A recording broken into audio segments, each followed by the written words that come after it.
So the Red Sox, once again, have a series win where they play well, get good pitching, just enough hitting, and have now won 9 of their last 11 games in the thick of all the drama that they have going on.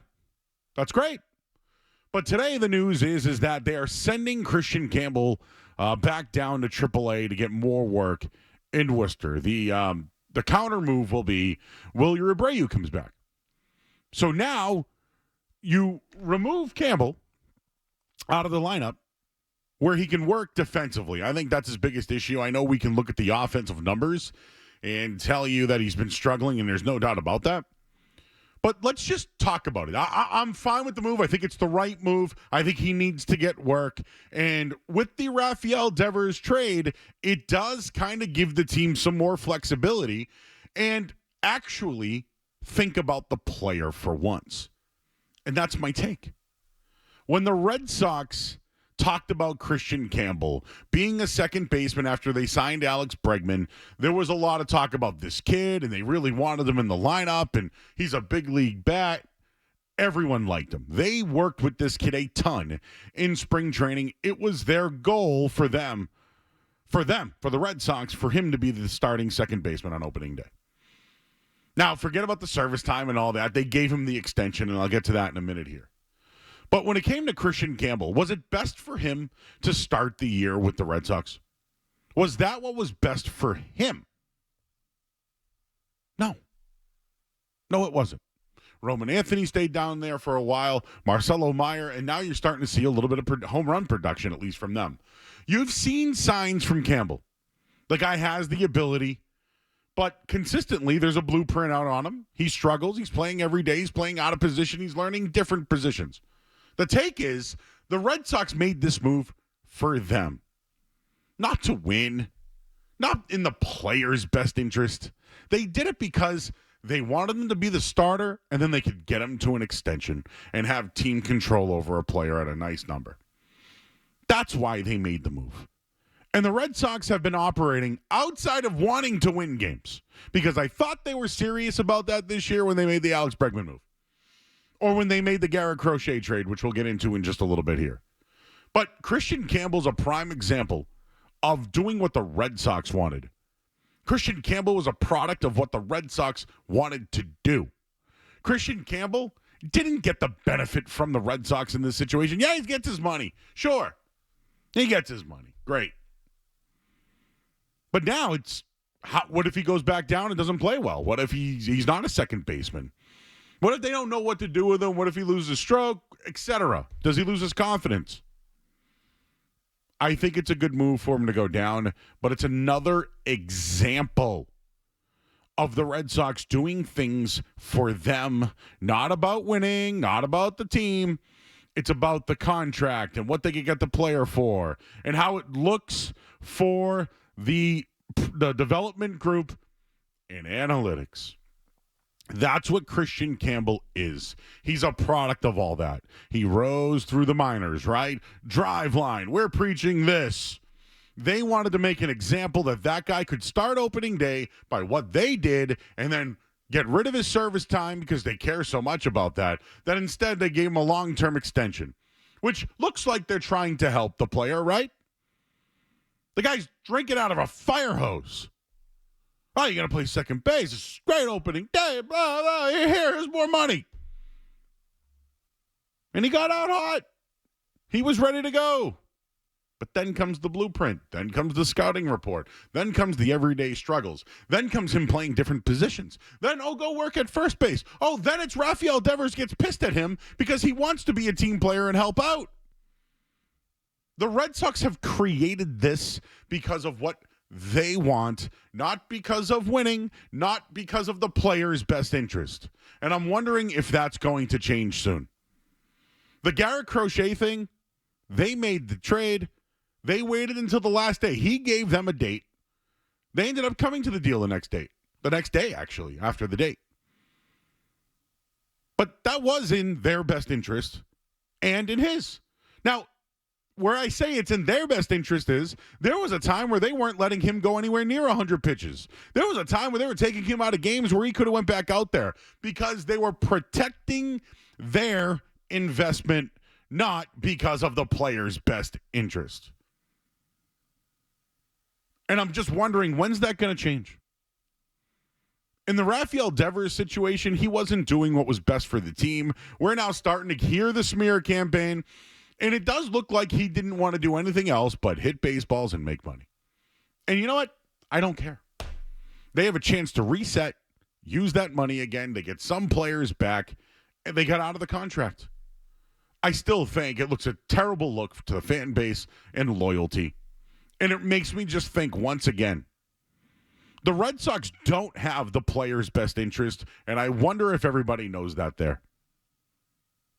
I don't think they do. Now, Cora, maybe he does have the best interest for some of these guys. Maybe he does. I don't know. How do you trust that guy, too? But the Red Sox are still, despite spending money, getting the best pitcher in baseball in a trade, and signing one of the top free agents, they still make decisions for themselves, not about winning or the team. It started to aggravate me, and I think Kristian Campbell was a prop.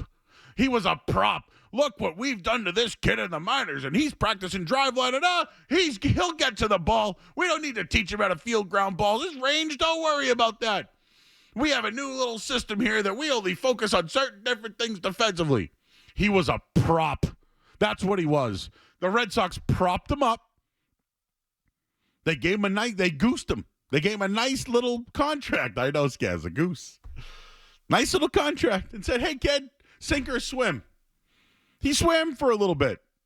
And now he's sleeping with the fishes in Worcester because the Red Sox used him as a prop. And now he's back in the minor leagues, and it didn't work. I still believe in the kid. I still believe in him.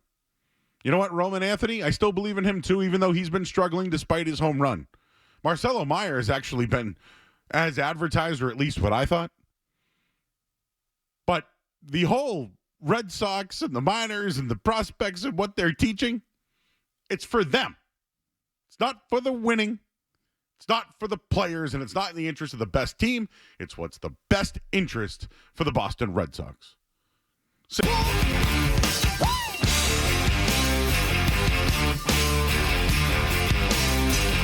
All right, back here on 98.5 The Sports Hub. I'm Joe Murray. We got a full show tonight. Full show. Here till 11 o'clock, 617-779-0985. Red Sox made a move today.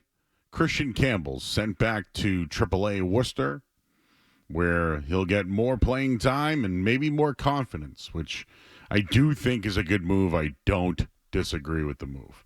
What I don't like and what I disagreed with is the flex from the front office. And if you don't know what I mean by flex, it's the chest puffed out. You know, like what Don Sweeney did at his press conference about, oh, I can't believe anybody doesn't want to be the coach here. I'll call you and let you know. Well, how'd that go? It's the pumping of the chest, you know? Oh, well, we've won 4 world championships, you know, during my tenure here. I hate that. I hate that. Because in any job or any job you've worked at, you could win awards and whatever. But in the end, like, when you brag about stuff from the past, kind of shows you're probably not doing what you used to do now. And I'm not one of these "what have you done for me lately" people. I'm not that. I think some people have, cemented themselves, and as long as they contribute and do what they do on an everyday basis, they're a valuable person. But here, there was some definitely flexing going on. Oh, this drive line that we have, it's just Kristian Campbell's just the perfect guy for it. And, defense, we don't really stress defense. I know we've been one of the worst in the league the last couple of years, but his range is great. Oh, and he can play the outfield, too. Don't worry about all those outfielders. We can play him at second base. They puffed out their chest about it. They gave him an extension. He got Rookie of the Month. He came out flying. By the way, before we get into that, you know who was playing really well in spring training? But they were insistent on him going back to the minors. It was Marcelo Meyer. He was playing the best. He was better than Story. He could play second. He could play any position. He might even got a look in the outfield at one point in spring training.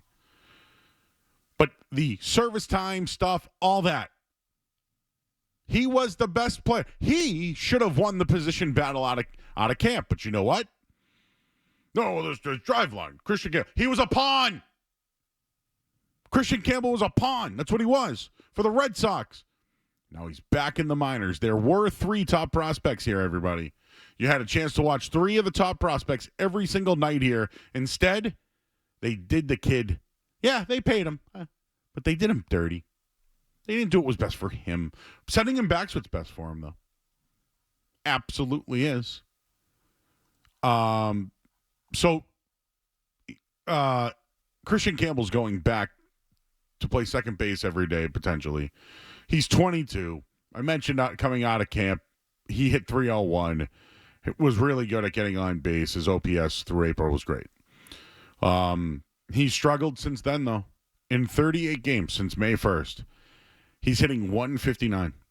His on-base percentage is 243. OPS 465. And he's been horrible in the field. 7 errors in 59 games. I won't do the math on that one, Skaz. 7 to... It's not good. 759, it's not good. So maybe he'll regain some confidence back in the minors and at the plate and whatever. And in the meantime, Abreu is going to come back up. But now what happens? I've been trying to fill out my diamond lineup here. If Abreu is going to play right and Story's at short, does Roman Anthony stay in the outfield? And does Ceddanne Rafaela move to the infield? Well, what happens there? And I thought they were doing what was best for the team and having Refsnyder play against left-handed pitchers. I don't know how this thing's going to work out. So this is what I have for right now. I have Anthony Duran Abreu as the outfield with Rafaela at second. Is that what's best for Ceddanne Rafaela, everybody? No. I almost wonder if Roman Anthony's the DH at this point. And when it's all said and done, is Marcelo Meyer going to take over at shortstop, or is he going to just be the third baseman until Bregman comes back? Like, well, I'm kind of curious when all that's going to happen. Not to mention Masataka Yoshida's coming back. He can be the DH. I'm kind of interested what's going to happen here. But they put themselves in this situation by propping Kristian Campbell up. You can call about